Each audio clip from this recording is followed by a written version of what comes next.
Recuerda que la Revolución Francesa, iniciada en 1789, aunque es ampliamente conocida por sus eventos en áreas urbanas como París, tiene sus raíces en profundas tensiones y descontento en las zonas rurales. Antes de la Revolución, Francia estaba sumida en una grave crisis económica y social que afectaba especialmente al campo. El campesinado, que formaba la mayoría de la población, se enfrentaba a una pesada carga fiscal y sufría por malas cosechas y el alto precio del pan. Estas duras condiciones, combinadas con la influencia de las ideas ilustradas y el descontento con la monarquía absolutista, fomentaron un ambiente propicio para el cambio revolucionario. El estallido de la Revolución Francesa no fue solo un fenómeno urbano. En el campo, los campesinos se rebelaron contra las estructuras feudales opresivas. No lo cuentan así, ¿verdad? Los agricultores en varios países europeos están protestando contra una serie de medidas impuestas por la Unión Europea. Las manifestaciones se han extendido por Alemania, Países Bajos, Rumanía, Francia, Lituania, Polonia e incluso Grecia. Está pendiente de qué pasa en España y Portugal, por cierto. Entre las principales preocupaciones de los agricultores se encuentran las normativas de la Unión Europea, especialmente en lo que respecta a la agricultura y el medio ambiente, el aumento de los costos de energía y los efectos del llamado Pacto Verde Europeo. En Alemania y Rumanía, por ejemplo, los agricultores han protestado contra la eliminación de las exenciones fiscales para vehículos y sobre todo por el aumento de los costos de los seguros para maquinaria pesada. En Polonia las tensiones han surgido debido a un posible acuerdo con Ucrania sobre el tránsito de productos agrícolas, que los agricultores polacos ya ven como una amenaza a sus propios intereses debido a una afluencia incontrolada de mercancías desde Ucrania. En Francia, los agricultores han bloqueado carreteras en protesta por la normativa medioambiental del gobierno y del aumento de los costos de energía. De manera similar, los agricultores griegos han mostrado también su descontento con altos costes de producción, o por lo menos por esos altos costes de producción y las indemnizaciones insuficientes por pérdidas de cosechas debido a las catástrofes que han vivido de tipo natural. Los agricultores lituanos están descontentos con la política agrícola, el incremento de impuestos sobre el gas y también, el gas licuado, sobre la abolición de impuestos reducidos para sus camiones, entre otras muchas cuestiones. ¿Habías escuchado algo de todo esto? No sé, los medios tradicionales solo hablan, en inserciones breves, de que en Alemania hay alguna movida y ahora también empiezan a explicar algo sobre Francia, pero en ningún caso habrás escuchado que la Europa agrícola se ha levantado en armas, y eso es porque hay una directriz clara de que no se sepa, no se contagie y sobre todo no se evidencie la situación real de nuestro campo y la soga verde que le han puesto en el cuello. Si vives en alguno de esos países donde hay protestas, comenta dónde y cómo está evolucionando. Nos interesa a todos saber la verdad de primera mano. Haznos crónica rápida. Entre todos vamos a construir el relato auténtico. Hoy te lo voy a contar. Lo que yo sé, un país, un continente que le da la espalda a su sector agrario es un país o un continente vendido. Quédate, que lo que hoy te voy a contar también te interesa.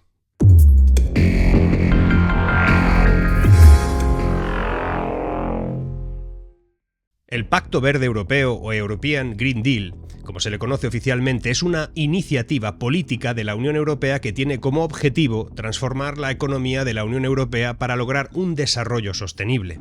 Esa es la idea. Ese pacto se centra en varios puntos que son clave, o por lo menos así lo plantean. Neutralidad climática. Objetivo principal es que Europa se convierta en el primer continente climáticamente neutro en 2050. Vaya bien o vaya mal, le vaya bien a unos o les vaya mal a otros. Significa una economía con cero emisiones netas de gases de efecto invernadero. El segundo punto es energía limpia. Incluye el uso de fuentes de energía renovables, un aumento de eficiencia energética. El tercer punto es la economía circular. Quieren reducir el consumo de recursos y minimizar los residuos, promoviendo una economía donde los productos se reutilizan, se reparan y se reciclan. El cuarto punto es la restauración de la biodiversidad. Quieren proteger, restaurar la biodiversidad de los ecosistemas de Europa. Todo eso está muy bien. Quieren también un transporte sostenible, reduciendo las emisiones de gases de efecto invernadero del sector del transporte, promoviendo medios de transporte más limpios y sostenibles. 6. Contaminación cero. El objetivo es reducir casi totalmente la contaminación del aire, el agua y el suelo. Y el punto 7, y aquí viene el que afecta, es el que tiene que ver con la agricultura sostenible.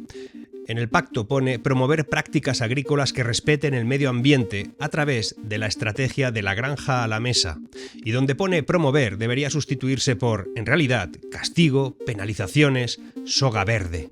Pues bien, estas protestas han llamado la atención de la Comisión Europea, obviamente, y el comisario de Agricultura de la Unión Europea, un tal Janusz Wojciechowski o algo así, ha asegurado que el Ejecutivo Europeo está dispuesto a escuchar la voz de los agricultores y que piensa que es posible considerar sus preocupaciones en el futuro de la política agrícola común. Lo que pasa que, sin embargo, la expansión de las protestas sigue siendo una posibilidad factible para el resto de países, y aquí se podrían incluir también los agricultores españoles, italianos y portugueses, y están que no saben exactamente cómo jugar en este momento. El descontento es general y la variedad de reclamaciones reflejan crecientes tensiones entre las políticas de la Unión Europea y las necesidades y preocupaciones de los agricultores en cada uno de esos países. Veamos, en Francia las protestas de agricultores se han intensificado, abarcando todos los departamentos actualmente del país. He hablado con amigos que están en Francia y me explican que las movilizaciones que las lidera ahora mismo la Federación Nacional de Sindicatos y Explotadores Agrícolas buscan presionar al gobierno de Macron para que dé respuestas concretas a sus demandas y no se orientan a causar molestias a los ciudadanos franceses, por lo menos de momento. Te costará encontrar el listado de reivindicaciones o solicitudes de estas protestas. Es más fácil poner solamente imágenes de follones y caos. Normalmente se trasladan a la opinión pública con algo de desprecio incluso, o sin darles demasiada importancia.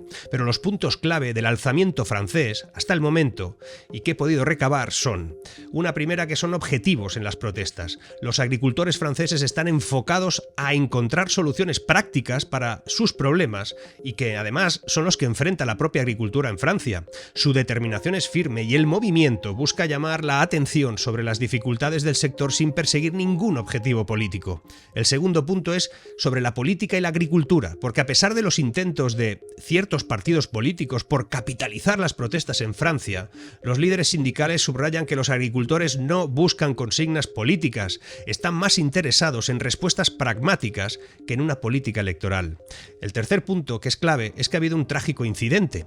La protesta se ha visto marcada en los últimos días por un incidente trágico en el que una agricultora y su hija murieron atropelladas. Este hecho ha sido utilizado políticamente por algunos políticos, esos políticos de última hora, para solidarizarse con los agricultores, pero el problema es que han querido destacar solo la nacionalidad y el estatus de los responsables del accidente, y está generando un conflicto poco sano en estos momentos. El cuarto punto es que bloquean todas las carreteras. Las protestas implican bloqueos de carreteras en toda Francia y usan tractores para interrumpir el tráfico y autopistas, y sobre todo vías principales, lo que ha generado obviamente un impacto en la movilidad de todo el país. Mis fuentes me dicen que el caos es muy superior al que se está trasladando al exterior. Hay un quinto punto, que es el compromiso del gobierno, porque Gabriel Attal, el primer ministro, por lo menos promete analizar en detalle las demandas de esos agricultores y que dice que les va a responder. Y esperan una primera respuesta a final de esta semana, o sea, mañana mismo. El sexto punto es esas reivindicaciones. ¿Cuáles son en concreto?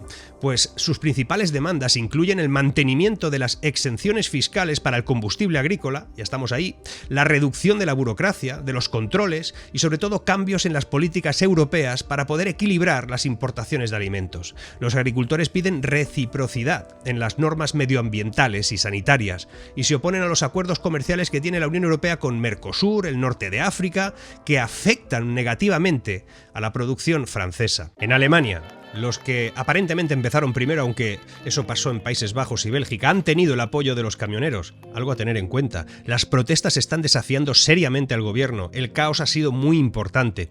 A principios de 2024, de este año, el descontento rural se ha intensificado debido a los recortes de los subsidios, provocando esos bloqueos de carreteras y de calles que vienen desde diciembre. La situación se complica aún más por la participación de grupos extremistas, según la prensa. El 15 de enero, En Berlín, un manifestante mostró una pegatina que decía «demasiado es demasiado» en la puerta de Brandenburgo, y así simbolizó la frustración del sector por la reducción de subsidios y por las exenciones fiscales en los vehículos diésel y agrícolas. La crisis fiscal del tripartito alemán se ha agravado por un fallo del Tribunal Constitucional, que no ha tenido más remedio que obligar al gobierno a hacer algo. Ha obligado a recortes significativos. Las medidas afectan especialmente al sector rural, que reaccionó con protestas, como te digo, desde diciembre del año pasado. El ministro de Agricultura ha admitido que las decisiones del gobierno exceden la tolerancia del propio sector, pero las medidas avanzan sin consenso. Las protestas no han parado de crecer y han forzado al gobierno a reconsiderar algunas medidas mientras parece que se descansa unos días, pero la situación ya ha escalado. Los agricultores mantienen demandas firmes. Su descontento se ha convertido en una crítica generalizada al gobierno. Las encuestas ahora mismo muestran una bajísima popularidad del gobierno alemán, con solo un 17% de aprobación. No hay gobierno que supere eso, mientras que un amplio sector de la población apoya todas las demandas de los agricultores. La gente está con el campo. El gobierno y la prensa alemana alude a la presencia de grupos extremistas en las protestas y eso ha generado cierta preocupación porque complica aún más el panorama, porque los agricultores dicen que ellos no son esos radicales. Hay quien dice que los radicales de la AfD se han apoderado de las protestas, pero la verdad es que esto está por encima de la política. Pasará en todas partes.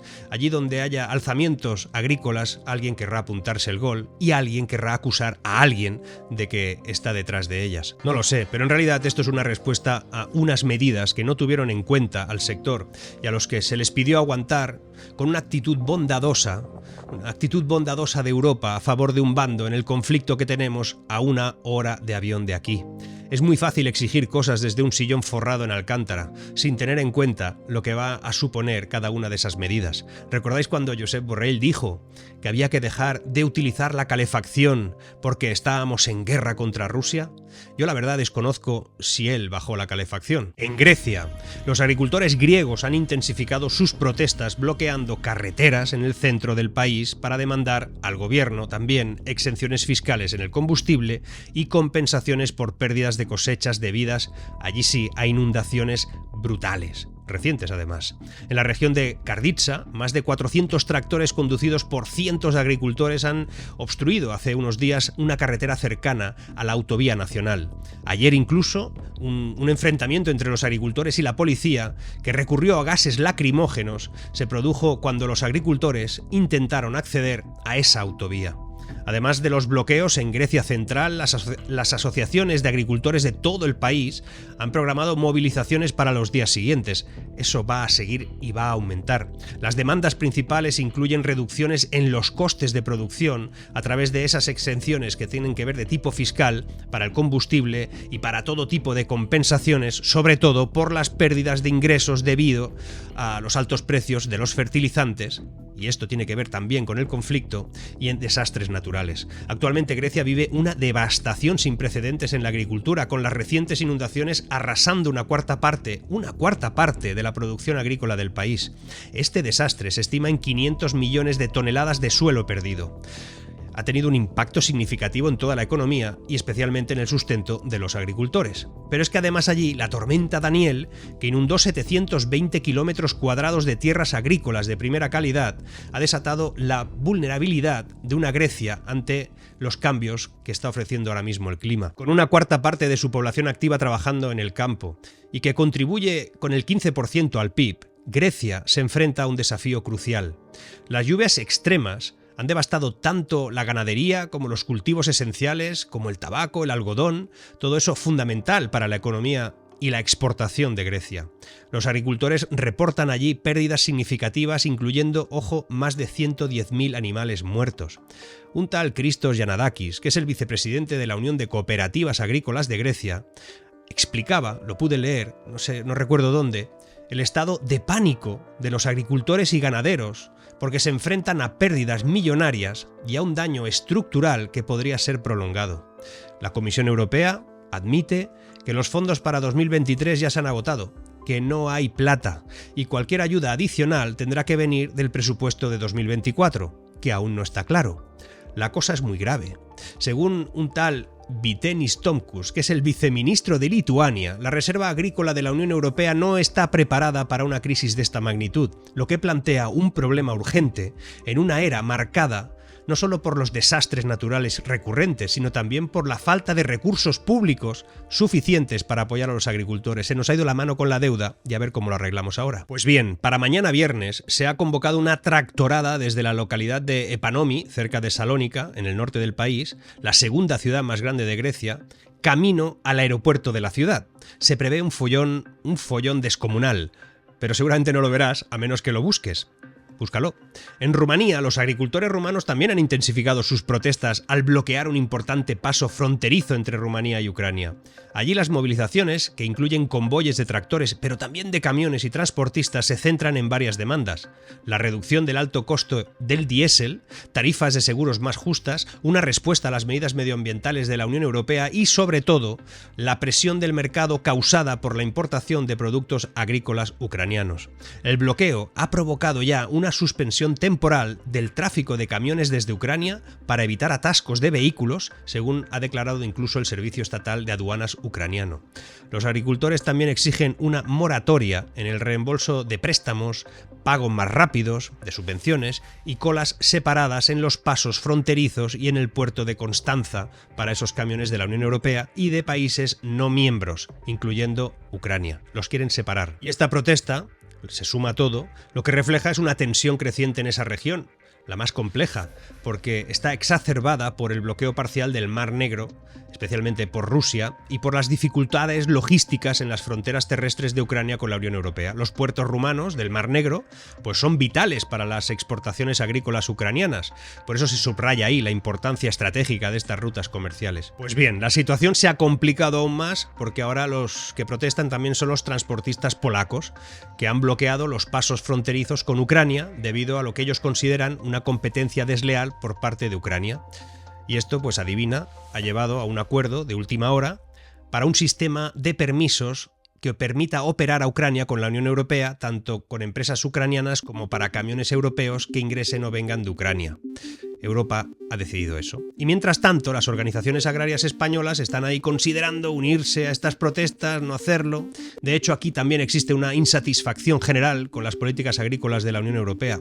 Las organizaciones agrarias españolas, como Asaja, COAC, UPA, son las que yo recuerdo, están evaluando la posibilidad de acciones conjuntas para expresar también su descontento, pero aquí, de momento, esperan. Un malestar que se ha agravado, obviamente, con la cercanía de las elecciones al Parlamento Europeo y que podrían aumentar también la tensión y seguramente unos dicen no es el momento y otros dicen es el momento. Por lo que yo he podido saber ahora mismo, hay conversaciones serias para replicar lo que pasa en el resto de Europa. Se está hablando de acciones conjuntas ya en Valencia, en Castilla y León, como punto inicial. Entre las razones del malestar del sector agrario español se encuentran obviamente la reforma de la política agraria común, la PAC, que se llama así, los problemas derivados de la sequía, que aquí tenemos este problema nosotros, aquí no es que sobre el agua, sino al revés, los altos costos de producción, el descontento también con el Pacto Verde Europeo, que incluye medidas como la reducción de fitosanitarios y exigencias de bienestar animal que no se le pide, por ejemplo, al norte de África, a Marruecos. Y así podría seguir con bastantes más países que se están uniendo y con muchas más regiones y seguramente los que vendrán, lo que demuestra que esto tiene mucha importancia. En Bruselas, en marzo, unos 2.700 tractores invadieron las calles en protesta por el plan de gobierno de la región de Flandes de reducir las emisiones de nitrógeno procedentes de los purines de las granjas. El movimiento rural y agrario tuvo un antecedente también de éxito, en este caso político, en los Países Bajos, cuando el Partido de los Agricultores, el BBB, en contra de la reducción de hasta el 50% de las emisiones de gases de efecto invernadero impuestas por el gobierno para 2030 y el cierre forzoso de las 3.000 granjas más contaminantes del país, pues estos vencieron en las urnas del año pasado con el 19% de los votos. Recuerda que la Revolución Francesa, iniciada en 1789, aunque es ampliamente conocida por sus eventos en áreas urbanas como París, tiene sus raíces en profundas tensiones y descontento en las zonas rurales. Antes de la Revolución, Francia estaba sumida en una grave crisis económica y social que afectaba especialmente al campo. El campesinado, que formaba la mayoría de la población, se enfrentaba a una pesada carga fiscal y sufría por malas cosechas y el alto precio del pan. Estas duras condiciones combinadas con la influencia de las ideas ilustradas y el descontento con la monarquía absolutista, fomentaron un ambiente propicio para el cambio revolucionario. El estallido de la Revolución Francesa no fue solo un fenómeno urbano. En el campo, los campesinos se rebelaron contra las estructuras feudales opresivas. No lo cuentan así, ¿verdad? Los levantamientos rurales incluyeron la quema de documentos que establecían derechos feudales y ataques a propiedades de la nobleza. Esos actos de rebelión en el campo fueron fundamentales para debilitar el antiguo régimen y apoyaron también los cambios políticos radicales que se estaban gestando en las ciudades. Por eso, ojo con un campo revuelto. La Revolución Francesa, aunque famosa por sus desarrollos en París, fue en gran medida impulsada y sostenida por la acción y el descontento de las comunidades rurales. Desconozco qué conocimiento tiene el sector de lo que viene en temas de control social. Desconozco si han revisado los agricultores lo que va a suponer para ellos el euro digital, las identificaciones obligatorias y la pérdida de privacidad. Ignoro si lo saben, pero deberían. Cuando lo sepan y descubran lo que la Unión Europea tiene preparado para ellos, estas protestas de hoy van a parecer una merienda en Euro Disney, comparado con lo que se va a liar. Si conocéis a alguien en el campo, no dudéis en informarle. Decidle que aquí apoyamos causas justas. Aquí. Seguimos.